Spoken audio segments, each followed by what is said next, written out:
our university with English language because it's international language. But also there are students from America which are learning language Farsi in Tajikistan. What do you think? Is it possible to realize this language in the United States of America? Farsi? Farsi, yes. Oh, yes. I certainly think so. There are a number of universities which have departments devoted to Farsi language.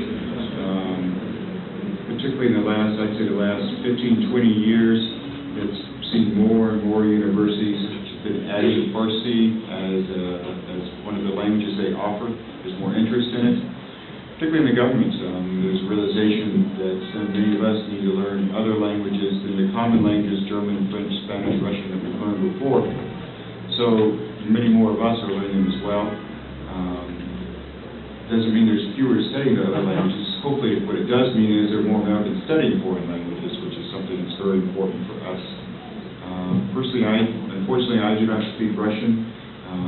When I joined the Foreign Service, Russian literature and Russian history was a favorite of mine, even though I didn't have the language, and I assumed I would learn Russian one day. I've asked Ambassador Popov to teach me, but he hasn't had time to do that yet. But I did learn Tajiki before I came to Tajikistan the first time, so that's what I tend to use here. But there is a large interest in Farsi language in the United States, the culture, literature, and I've seen it grow quite a bit in the last 20 years.